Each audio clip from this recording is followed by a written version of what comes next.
No todas las crisis comienzan con una guerra, algunas empiezan mucho antes, cuando una comunidad política deja de creer que su forma de vida merezca ser sostenida. Salustio abre la conjuración de Catilina de una manera deliberadamente desconcertante. Antes de hablar de conspiraciones de armas o de traición, habla del ser humano, de la acción, de la ambición y de la diferencia fundamental entre vivir dominado por el cuerpo o vivir guiado por la mente. No es un prólogo ornamental ni una digresión filosófica gratuita. Es una advertencia. Salustio quiere que el lector entienda desde el primer momento que lo que va a narrar no es un accidente político, sino la consecuencia de una forma de vida. Antes de preguntarnos qué ocurrió en Roma en el año 63 a.C., nos obliga a preguntarnos qué tipo de ciudadanos había llegado a ser Roma. Porque Catilina no surge del vacío, no aparece en una república sana. Es una figura extrema, sí, pero no aislada. Es la condensación violenta de vicios que ya estaban extendidos. Ambición sin límite, desprecio por la moderación, ansia de poder y riquezas obtenidos por cualquier medio. Salustio sitúa el origen del problema en un proceso largo. Tras la destrucción de Cartago, cuando Roma deja de tener enemigos externos que la obliguen a contenerse, comienza una decadencia interna. La riqueza y el poder, en lugar de fortalecer la virtud, la erosionan. La nobilitas, encargada de guiar la república, se entrega a la competición personal, al enriquecimiento ilícito y al uso del cargo público como botín. En ese contexto, las normas siguen existiendo, las magistraturas siguen funcionando, el Senado sigue reuniéndose. Pero la legitimidad moral se debilita. Las leyes ya no son expresión de un bien común compartido, sino instrumentos al servicio de intereses particulares. Catilina emerge precisamente ahí. No como un loco aislado, sino como un hombre dotado de una energía extraordinaria, de resistencia física y mental, de una capacidad de liderazgo poco común. Salustio subraya que posee cualidades admirables según los propios criterios romanos de virtus, pero estas cualidades privadas de moderación y de finalidad moral se convierten en herramienta de destrucción. Y sobre todo Catilina no conspira solo. A su alrededor se agrupan jóvenes nobles arruinados, ciudadanos ahogados por las deudas, veteranos olvidados tras las guerras civiles, personas que no ven en la República una promesa, sino un obstáculo. Individuos para quien el orden existente ya no ofrece reconocimiento, ni seguridad, ni futuro. Aquí aparece una de las preguntas más incómodas de toda la obra. ¿Qué responsabilidad tiene una república cuando una parte significativa de sus ciudadanos deja de sentirse vinculada a ella? La conjuración de Catilina es sin duda un crimen contra el Estado, pero para Salustio es también un síntoma, la señal visible de una fractura previa profunda y moral. El ataque no crea la enfermedad, la revela. Por eso Salustio no escribe para entretener, escribe para advertir. No elige este episodio por su espectacularidad militar ni por su número de muertos, sino porque a sus ojos se expone con una claridad insoportable el deterioro de su tiempo. Un deterioro que no se limita al conspirador, sino que alcanza al Senado, a los magistrados y al conjunto de la sociedad romana. Este podcast, por tanto, no va solo de Catilina, va de Roma y va de lo que ocurre cuando una comunidad política mantiene sus formas pero pierde su sentido. A lo largo de este episodio seguiremos fielmente el relato de Salustio, su estructura, sus juicios, sus silencios. Veremos quién fue Catilina según el autor, cómo se desarrolló la conjuración y cómo reaccionó la República. Pero sobre todo intentaremos comprender por qué Salustio consideró necesario contar esta historia. Porque quizás la pregunta decisiva no sea solo por qué cayó Catilina, sino por qué fue posible, y si las condiciones que lo hicieron posible son tan ajenas a nuestro presente como nos gustaría creer. Preparaos, poneros cómodos porque vamos a escuchar los ecos de nuestros clásicos. Para comprender la conjuración de Catilina, Salustio nos obliga a ir más allá del año 63 a.C. Nos obliga a retroceder, porque en su planteamiento los grandes acontecimientos no surgen de repente, no nacen de una mente aislada ni de una ambición improvisada. Son el resultado de un proceso largo, lento y acumulativo de deterioro moral y político. Salustio sitúa el origen de ese deterioro en un momento muy concreto de la historia romana, el final de las grandes amenazas exteriores. Mientras Roma tuvo un enemigo poderoso que lo obligara a mantenerse alerta y Cartago es aquí el referente decisivo, la República conservó, según el autor, una cierta disciplina colectiva. El miedo al enemigo actuaba como freno, contenía la ambición y limitaba el lujo e imponía moderación. Cuando ese peligro desaparece, el equilibrio se rompe. Tras la destrucción de Cartago en el 146 a.C., Roma se convierte en la potencia indiscutida del Mediterráneo. El éxito trae consigo riquezas inmensas, botines, esclavos, tierras, tributos. Pero Salustio es tajante, Roma no supo soportar su propia victoria. Con la riqueza llega la avaricia, la ambición desmedida y el lujo. No como defectos aislados, sino como hábitos sociales. Salustio no idealiza ingenuamente el pasado, pero establece un contraste moral claro entre una Roma antigua, sobrecontenida, y una Roma reciente, dominada por el deseo de acumulación y prestigio personal. En este nuevo contexto, las instituciones republicanas siguen existiendo. Hay cónsules, senado, magistraturas, elecciones, pero el espíritu que la sostenía se ha debilitado profundamente. La política deja de ser un servicio y se convierte en una competición permanente. Salustio describe una vida pública dominada por la rivalidad destructiva entre miembros de la élite. Las magistraturas ya no se buscan por honor ni por utilidad común, sino como instrumentos de enriquecimiento y de poder personal. El Senado, lejos de aparecer como garante del equilibrio, queda atrapado en intereses cruzados, incapaz de ofrecer una dirección moral clara. Al mismo tiempo, el malestar social se intensifica. La expansión romana beneficia a unos pocos, mientras muchos otros quedan atrapados en deudas, dependencia y frustración. Salustio insiste en que la conjuración de Catilina no se explica solo por la ambición de un hombre, sino por un clima general de descontento. A su alrededor se agrupan ciudadanos arruinados, jóvenes nobles sin reconocimiento, individuos que no encuentran en el orden republicano una vía legítima de realización.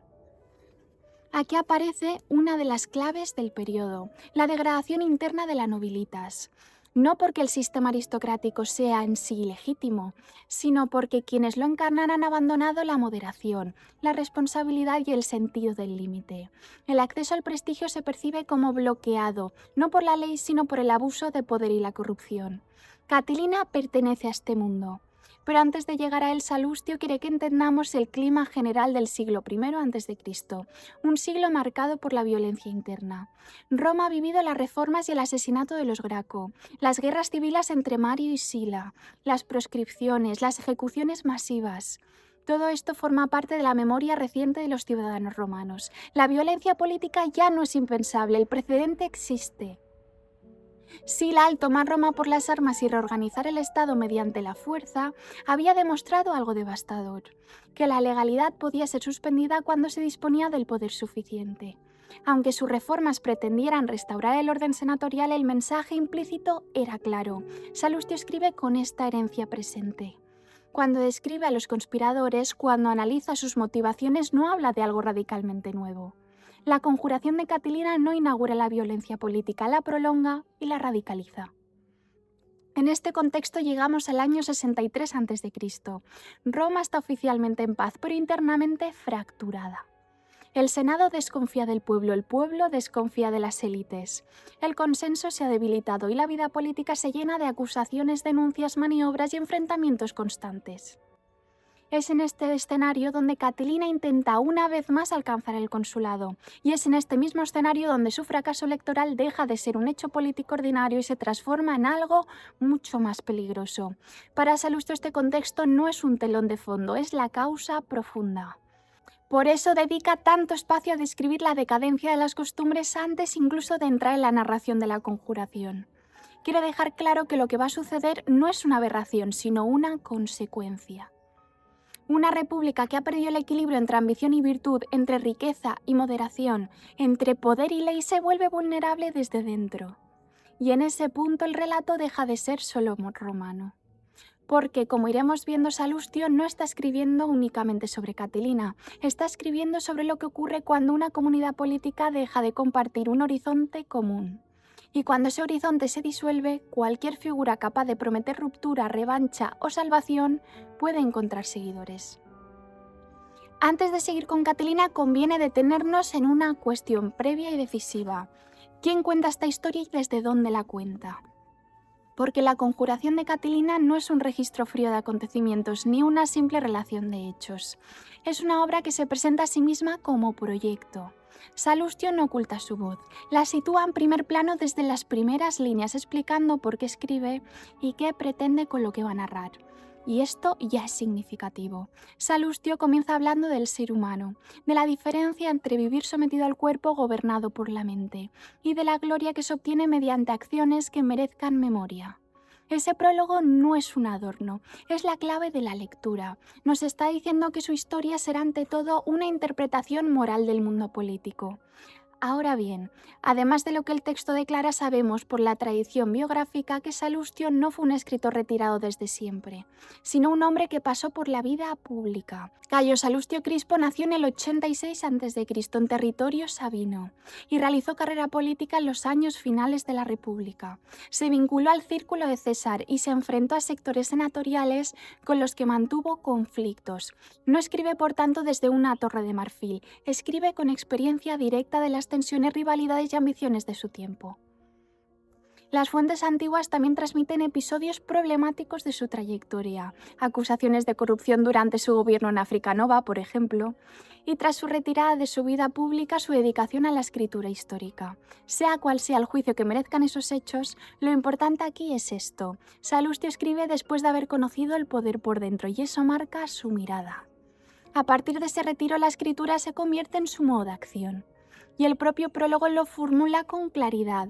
Cuando la vida política está dominada por la ambición, la rivalidad y la búsqueda de ventajas personales, el autor reivindica otra forma de excelencia, el trabajo del ingenium, el ejercicio de la memoria histórica como tarea digna y útil.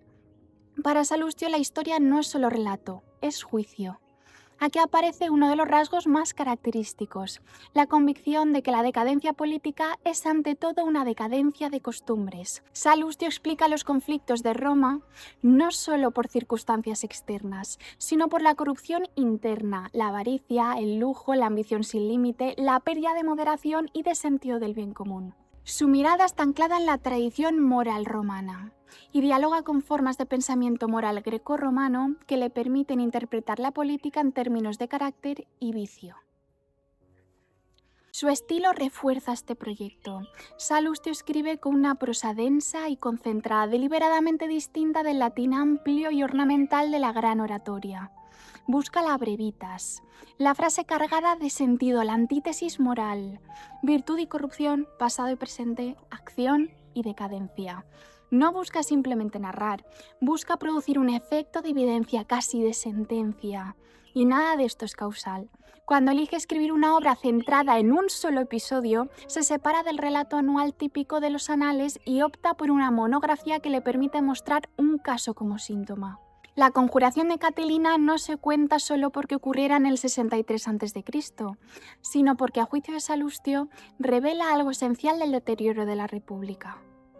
Y para sostener esa interpretación, Salustio selecciona, ordena y comenta los hechos. Introduce discursos no como transcripciones literales, sino como reconstrucciones verosímiles que condensan posiciones morales y políticas. Detiene la narración para reflexionar, retrocede para exponer causas, avanza para mostrar consecuencias. La historia queda así construida como argumento. Todo esto obliga a la obra con cuidado. Salustio no pretende ser neutral en el sentido moderno. Tiene una tesis y la sostiene. Pero eso no lo convierte en un autor caprichoso. Su Catilina está trabajado literariamente, sí, pero no es una invención. Es una figura histórica interpretada desde un marco moral muy preciso. La energía sin virtud se vuelve destructiva, la ambición sin límite corrompe. Una comunidad política degradada prepara el terreno para amenazas internas. Salustio escribe desde una posición de desencanto lúcido. Cree que Roma ha perdido el equilibrio que la sostuvo en otros tiempos, que la ambición ha desplazado el servicio, que la riqueza ha desplazado la moderación, que la vida pública se ha degradado en competencia por poder y prestigio sin horizonte en común. Y es desde esa mirada donde construye a Catilina, no como un monstruo aislado surgido de la nada, sino como la figura extrema que concentra y exhibe de forma violenta los males que Salustio detecta en la República entera. Por eso, antes de entrar de lleno en Catilina, era imprescindible detenernos aquí, porque todo lo que viene después, el carácter del conspirador, el desarrollo de la conjuración, la respuesta del Estado, pasa por este filtro moral crítico y profundamente político del autor. Cuando Salustio presenta por primera vez a Catelina, no lo hace como villano simple ni como un delincuente vulgar. Lo introduce mediante un retrato complejo, casi perturbador, porque Catelina encarna una contradicción fundamental. Posee grandes cualidades pero orientadas hacia un fin destructivo. Y esto es decisivo para entender todo lo que sigue. Catelina no es mediocre, no es débil y no es insignificante. Salustio insiste desde el comienzo en su fortaleza física y mental. Lo describe como un hombre capaz de soportar el frío, el hambre y la vigilia, dotado de una resistencia extraordinaria. En la tradición moral romana estas cualidades son asociadas a la virtud. Pero aquí aparece una inversión inquietante. La fortaleza sin dominio interior no produce orden, sino violencia. Junto a esa resistencia, Salustio subraya su energía incansable, su audacia, su disposición permanente a la acción. Catelina no es un conspirador pasivo ni un intrigante de despacho. Es un hombre de iniciativa, rápido en la decisión, dispuesto a actuar sin demora. Y precisamente por eso resulta peligroso. Desde el punto de vista moral el retrato es severo. Salustio habla de un ingenium poderoso, pero torcido. De una naturaleza inclinada al exceso, dominada por la libido y la audacia. Catelina busca el poder no para gobernar conforme a la ley, sino para imponerse, para romper el orden existente y saldar agravios acumulados. Salustio no reduce a Catelina a un político ambicioso frustrado. Lo presenta como alguien habituado desde joven a la transgresión, al crimen y a la violencia. Estas afirmaciones forman parte del juicio moral del autor y cumplen una función clara: mostrar que la ruptura con el orden republicano no es improvisada, sino coherente con una proyección vital marcada por el desprecio a los límites. Pero el retrato no se agota en la condena. Uno de los rasgos más importantes del Catelina de Salustio es su capacidad de atracción. Catelina sabe hablar, sabe adaptarse a quienes lo escuchan, sabe prometer. Se muestra cercano a los descontentos, indulgente con los vicios ajenos, generoso con recursos que no posee. Su habilidad consiste en reconocer el malestar y convertirlo en adhesión personal. Salustio deja claro que ese malestar es real. Las deudas, la ruina, la frustración y la falta de expectativas no son invenciones. Lo que condena no es la existencia de sus problemas, sino la manera en que Catelina los utiliza no para corregirlos dentro del orden republicano, sino para justificar su destrucción. En torno a Catelina se agrupan hombres muy concretos: jóvenes nobles arruinados por el lujo, ciudadanos endeudados, veteranos sin recompensa, individuos incapaces de sostener una vida moderada. Salustio los describe con dureza, pero no como simples monstruos, los presenta como síntomas de una sociedad moralmente degradada. Es importante subrayar otro punto esencial. En Salustio, Catelina no actúa movido por principios políticos coherentes. No propone una reforma estructural del Estado ni un proyecto de reorganización institucional. Su discurso se apoya en promesas vagas y extremas: cancelación de deudas, reparto violento de poder, acceso inmediato a cargos y riquezas. Esto lo diferencia de otros episodios de conflicto social en la historia romana. Catelina no intenta corregir el sistema desde dentro ni apelar a la legalidad republicana. Busca directamente su derribo. Salustio subraya también el carácter excesivo del personaje. Catelina vive sin medida, en la ambición, en el gasto, en el riesgo, no sabe esperar, no sabe aceptar la derrota, no sabe someterse a reglas cuando éstas no le favorecen. Carece de moderatio. Y esa carencia lo convierte en una amenaza permanente. Catelina representa la incapacidad de reconocer límites. En una república basada en el equilibrio entre magistraturas, leyes y tradición, alguien que rechaza todo límite se convierte en un peligro estructural. Pero Salustio no permite al lector una comodidad moral total. Porque aunque condena sin ambigüedad a Catelina, deja claro que la República ha contribuido a hacerlo posible. Una vida pública dominada por la ambición, la corrupción y el abandono del bien común prepara el terreno para figuras como esta. Por eso el retrato de Catelina no es solo psicológico, es profundamente político. Catelina es para Salustio un espejo deformado de Roma. En él se concentran los vicios que el autor denuncia en la clase dirigente: ambición sin freno, desprecio por la ley, instrumentalización de los demás, pérdida del sentido de comunidad. Cuando Salustio termina de construir este relato, el lector ya comprende algo esencial: la conjuración no será un accidente, será la consecuencia coherente de este carácter actuando en este contexto. Porque en Salustio los hechos nunca son solo hechos, son siempre síntomas. Llegados a este punto, Salustio considera que el lector está preparado para comprender el paso decisivo, cómo Catilina transforma su ambición frustrada en una conspiración armada contra la República. El detonante inmediato es claro en el relato, el fracaso de Catilina en su aspiración al consulado, especialmente en el año 63 a.C., cuando Marco Tulio Cicerón resulta elegido. Para Salustio esta derrota no es un simple revés electoral, tiene un valor simbólico profundo. Catilina había intentado acceder al poder por los cauces legales de la República y había fracasado. Y ese fracaso, unido a su carácter impaciente e incapaz de aceptar límites, lo lleva a convencerse de que la vía ordinaria ya no le ofrece salida. No porque esté objetivamente cerrada, sino porque él no está dispuesto a esperar ni a someterse al juego político tal como existe. Aquí conviene ser preciso. Salustio no presenta las elecciones romanas como un proceso limpio o ideal. Da por supuesta la corrupción del sistema, dominado por la ambitio y las prácticas de captación de apoyos, pero tampoco presenta a Catilina como víctima de una injusticia singular. Al contrario, subraya que su figura despierta desconfianza incluso entre quienes podían beneficiarse de un cambio, debido a su reputación previa y a la sospecha que rodea su conducta. Tras este último fracaso, Catilina cruza una frontera. Salustio describe cómo empieza a reunir en torno a sí individuos que comparten una condición fundamental. No esperan ya nada del orden republicano. No se trata de un grupo homogéneo ni de un movimiento ideológicamente coherente, sino de una agregación de descontentos. Entre ellos aparecen jóvenes nobles arruinados por el lujo, ciudadanos hundidos en deudas, hombres habituados a una vida de excesos que ya no pueden sostener, veteranos de guerras pasadas que se sienten olvidados. Todos ellos comparten una sensación de ruina y pérdida de horizonte. Salustio insiste aquí en un punto esencial. La conjuración no se edifica sobre un programa político elaborado, sino sobre una comunidad de desesperación.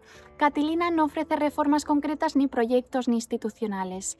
Ofrece una ruptura radical, cancelación de deuda, redistribución violenta de poder, venganza contra quienes dominan la vida pública. Es un discurso extremo pero eficaz entre quienes ya no confían en la legalidad republicana. La organización de la conjuración muestra que no se trata de una reacción improvisada. Salustio habla de reuniones secretas, de juramentos, de distribución de tareas. Catilina intenta coordinar acciones simultáneas, una insurrección armada fuera de Roma, especialmente en Etruria, y actos violentos dentro de la ciudad que incluyen asesinatos y el incendio de distintos puntos estratégicos. Pero Salustio también deja ver las debilidades del plan. Junto a la audacia hay precipitación. Junto a la decisión, torpeza. La conjuración se apoya en el secreto, pero depende de hombres incapaces de guardar silencio y de mantener una disciplina simple. Mientras tanto, en Roma, el clima político se enrarece. Circulan rumores, se multiplican las denuncias, crece el miedo. Salustio transmite una atmósfera de sospecha generalizada. Nadie confía plenamente en nadie y el Senado empieza a percibir que el peligro es real. Es en este contexto donde aparece la figura de Cicerón, cónsul ese año. Salustio no lo presenta como un salvador providencial, sino como un magistrado consciente de la fragilidad del momento y obligado a actuar en un marco legal incierto y delicado. La conjuración comienza a desmoronarse no por un gran gesto heroico, sino por una acumulación de indiscreciones y errores. El contacto con los embajadores alóbrogues, las cartas comprometedoras, los testimonios cruzados permiten al poder romano reconstruir parte del plan antes de que éste pueda ejecutarse. Salustio sugiere aquí una idea constante en su obra. Los proyectos nacidos del desorden moral tienden a fracasar por ese mismo desorden. Mientras Catilina intenta mantener cohesionados a sus seguidores, muchos de ellos buscan beneficios inmediatos, dudan o hablan más de lo debido. El secreto se resquebraja. El Senado alarmado refuerza la vigilancia y comienza a deliberar. Se acumulan indicios y Catilina, consciente de que el cerco se estrecha, se enfrenta a una decisión decisiva. Permanecer en Roma y arriesgarse a una confrontación política directa o abandonar la ciudad y pasar abiertamente a la vía armada. Salustio subraya el carácter irreversible de este momento. Ya no hay ambigüedad posible. Cuando Catilina abandona Roma para unirse al ejército rebelde de Etruria, presentándose formalmente como exiliado pero actuando de hecho como jefe insurgente, la conjuración deja de ser una amenaza encubierta y se convierte en una rebelión abierta contra el Estado. Este gesto confirma, según la lógica del autor, todo el análisis previo. Catilina no busca reformar la República, sino sustituirla por la fuerza, y al hacerlo arrastra consigo a todos aquellos que habían depositado en él su desesperación. Hasta aquí Salustio ha demostrado cómo nace y se organiza la conjuración. Pero aún queda el tramo más delicado y polémico de toda la obra. ¿Cómo responde la República cuando se siente amenazada desde dentro? Porque para Salustio el problema no termina con la conjuración, empieza cuando el Estado decide cómo defenderse. Con la salida de Catilina de Roma, la conjuración entra en una nueva fase, y con ella también la República. Salustio señala aquí un desplazamiento decisivo del foco narrativo. El peligro ya no se concentra únicamente fuera de la ciudad, en un ejército rebelde, sino dentro de Roma, encarnado en ciudadanos que ya han conspirado contra su propia comunidad. Y es en este punto donde la obra deja de ser solo el relato de una amenaza para convertirse en una reflexión profunda sobre cómo reacciona una república cuando se sienta amenazada desde dentro. La figura central de este momento es Marco Tulio Cicerón, cónsul en el año 63 a.C. Salustio, sin embargo, evita cualquier simplificación. Cicerón no aparece ni como héroe incontestable ni como tirano encubierto.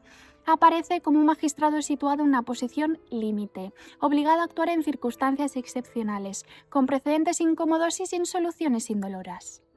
La conjuración ha sido parcialmente desarticulada. Algunos de sus miembros han sido identificados. Se han interceptado cartas que confirman la traición. El peligro es concreto y verificable y, sin embargo, el marco institucional de la República sigue formalmente en pie.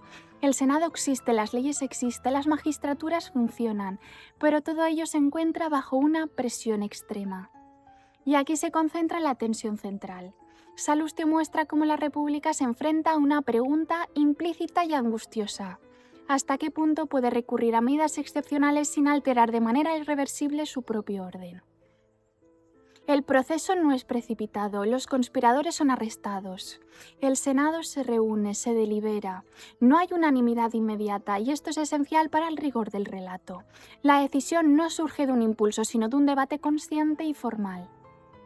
En este debate, Salustio introduce dos discursos que condensan dos maneras opuestas de concebir la política y la justicia, encarnadas en Julio César y Catón el Joven. No se trata de transcripciones literales, sino de reconstrucciones ejemplares, como era habitual en la historiografía antigua, destinadas a expresar posiciones morales coherentes.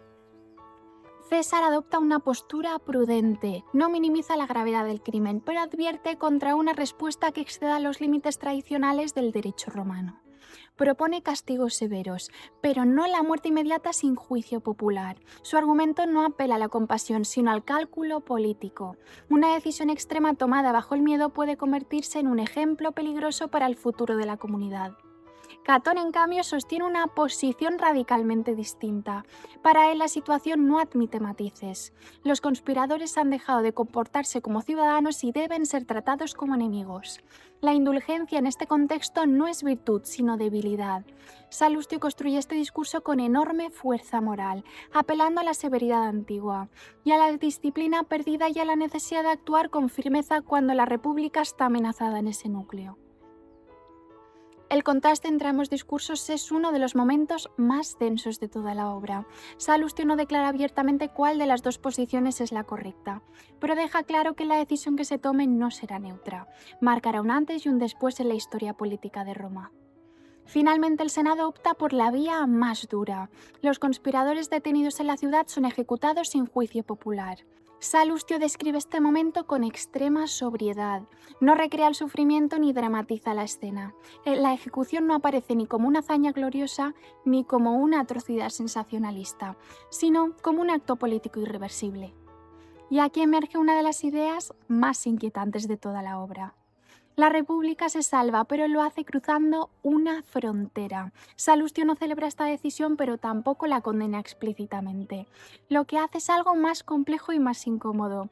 La presenta como el resultado de una situación extrema en la que toda opción implica una pérdida. Si la República no actúa, se expone al colapso. Si actúa de este modo, sacrifica prácticas y costumbres que la definían. El dilema queda sin resolver.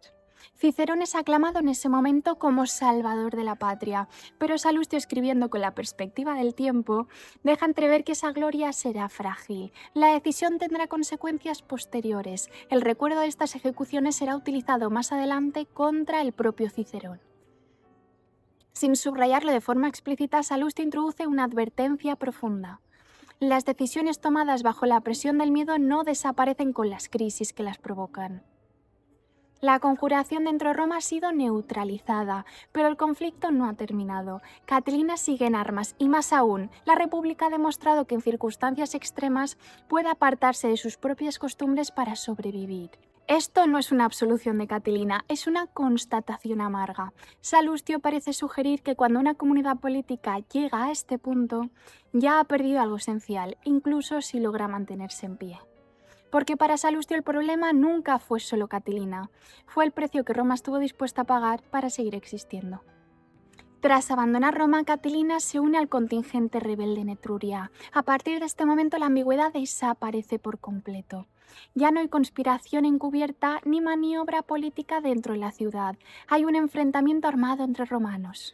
Salustio modifica aquí el registro del relato. Catilina deja de aparecer como un conspirador urbano y pasa a ser presentado como jefe militar, que una vez más el retrato mantiene una coherencia estricta con todo lo anterior. Catilina no se oculta, no se dispersa, no intenta negociar, asume abiertamente el conflicto y se dispone a luchar hasta el final. Y este detalle es fundamental. Salustio no le concede absolución ni redención moral, pero sí le reconoce una coherencia extrema. Catilina actúa hasta el final conforme a su carácter, no sabe retirarse ni someterse, no concibe una salida que no sea la confrontación. El ejército que lo acompaña es reducido y está compuesto más por hombres desesperados que por soldados disciplinados. Frente a ellos se sitúan las fuerzas de la República superiores en número y mejor organizadas. Salustio deja claro desde el principio la desigualdad del enfrentamiento. Antes de la batalla introduce uno de los pasajes más significativos de toda la obra: el discurso final de Catilina a sus tropas. Como ocurre siempre en la historiografía antigua, no se trata de una transcripción literal, sino de una reconstrucción verosímil que condensa una posición moral. Catilina no promete victoria, no ofrece esperanza de salvación, apela al honor, a la necesidad y a la imposibilidad de huir. Le recuerda que no queda alternativa, o vencer o morir luchando. No hay lugar para la rendición ni para la huida vergonzosa. Aquí se manifiesta el último rasgo decisivo del personaje.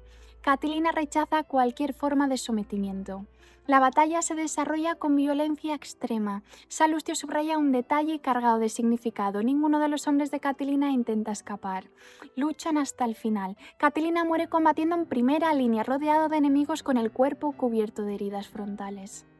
Este último detalle no es ornamental. Salustio no lo introduce para ennoblecer el personaje, sino para cerrar el relato con una coherencia implacable.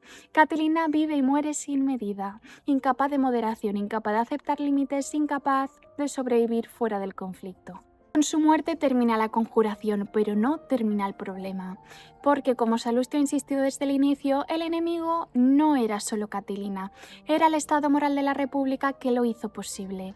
La eliminación del conspirador no restaura por sí mismo el equilibrio perdido. Y es aquí donde la obra alcanza su sentido más profundo. Salustio no escribe la conjuración de Catilina para cerrar una herida. La escribe para dejarla visible. Cuando termina su relato, Catilina está muerto, la conjuración ha fracasado y la República sigue en pie. Pero el tono final no es de triunfo.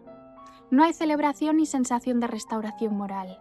El relato se apaga así sin alivio, dejando la impresión de que el peligro inmediato ha sido neutralizado, pero no aquello que lo hizo posible. Salustio no presenta la derrota de Catilina como una victoria plena. La violencia sigue contenida, pero los vicios que la alimentaron permanecen intactos. El conspirador ha sido eliminado, el malestar que lo sostuvo, no. Esto es una de las ideas más incómodas de toda la obra. Los grandes peligros no llegan siempre desde fuera. A menudo nacen dentro de la propia comunidad política. No aparecen como invasores extranjeros, sino como ciudadanos que han dejado de reconocerse en el orden existente. Salustio describe una Roma en la que las magistraturas siguen existiendo, el Senado sigue reuniéndose y las leyes siguen promulgándose, pero el vínculo moral que daba sentido a todo ello se ha debilitado. La vida pública continúa, pero ya no convence. El lenguaje político se ha vaciado de contenido común. La ambición personal ha sustituido al servicio. Eso crea un vacío, y Salustio muestra con dureza que los vacíos políticos no permanecen vacíos, son ocupados. En ese espacio emergen figuras como Catilina, no como anomalías incomprensibles, sino como respuestas extremas a una comunidad degradada. No ofrecen moderación, sino ruptura. No prometen orden, sino revancha. No convocan al bien común, sino la destrucción compartida como último sentido. Salustio no afirma que tengan razón, afirma algo más inquietante, que encuentran seguidores. Y eso desplaza la mirada. El problema deja de ser solo el líder ambicioso y pasa a ser la comunidad que lo hace posible. Catilina no seduce a ciudadanos satisfechos, sino a hombres endeudados, arruinados, frustrados y sin expectativas. No apela a ideales elevados, sino a agravios reales. No promete un futuro estable, sino una ruptura que al menos dé sentido a la rabia acumulada. La crítica de Salustio es doble y despiadada. Por un lado, condena sin ambigüedad a quien instrumentaliza ese malestar para su ambición personal. Por otro, señala la responsabilidad de una élite política incapaz o no dispuesta a corregir la degradación de las costumbres que ha generado ese malestar. Y aquí el texto empieza a interpelarnos directamente. Porque sin forzar paralelismos simplistas, es difícil no reconocer en esta descripción rasgos inquietamente actuales. Sistemas políticos que siguen funcionando pero han perdido credibilidad moral. Instituciones que existen pero ya no generan adhesión. Discursos que se repiten pero no construyen un horizonte compartido. Salustio no nos ofrece un manual para el presente, no escribe una teoría política, pero su diagnóstico sigue siendo incómodamente reconocible. Nos obliga a formular una pregunta que rara vez queremos afrontar con honestidad. ¿Qué responsabilidad tiene una comunidad política en la aparición de sus propios enemigos? No para justificarlos, sino para entender las condiciones que los hacen posibles. Porque una república que se limita a señalar al enemigo interno sin examinar su propia degradación, corre el riesgo de endurecerse hasta parecerse a aquello que dice combatir. Salustio muestra cómo, en nombre de la supervivencia, Roma adopta decisiones extremas que la salvan a corto plazo, pero alteran profundamente sus propias costumbres. El miedo desplaza la moderación, la urgencia desplaza la liberación. La excepción empieza a parecer norma. Salustio no escribe contra la necesidad de defender la comunidad, escribe contra la ilusión de que esa defensa no tiene coste. Y aquí su advertencia resulta especialmente perturbadora. Cuando una república empieza a definirse solo por la exclusión del enemigo interno, ha entrado ya en una fase peligrosa. La política deja de ser un espacio de construcción común y se transforma en un mecanismo de identificación y expulsión. El adversario deja de ser un ciudadano equivocado y pasa a ser un traidor. Roma no cayó inmediatamente después de Catilina, pero tampoco volvió a ser una república equilibrada. Salustio escribe sin saber el futuro con detalle, pero con una lucidez amarga. La conjuración fue una señal, no el inicio y el final, pero sí un síntoma ignorado. Y quizás esa sea la lección más dura que podemos extraer hoy. La incapacidad de las élites políticas para reconocer las señales de descomposición cuando todavía es posible corregirlas. Cuando el malestar se interpreta solo como ignorancia, manipulación o perversión moral del otro, el sistema se vuelve ciego, y los sistemas ciegos no se reforman, reaccionan. Salustio no nos deja soluciones, no nos ofrece esperanza fácil. Nos deja una advertencia.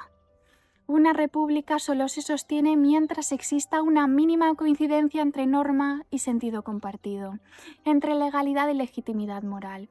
Cuando esa coincidencia se rompe, la política se degrada en pura lucha por el poder.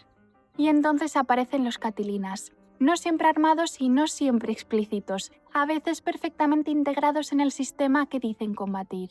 La lección final de Salustio no es optimista, pero sí lúcida.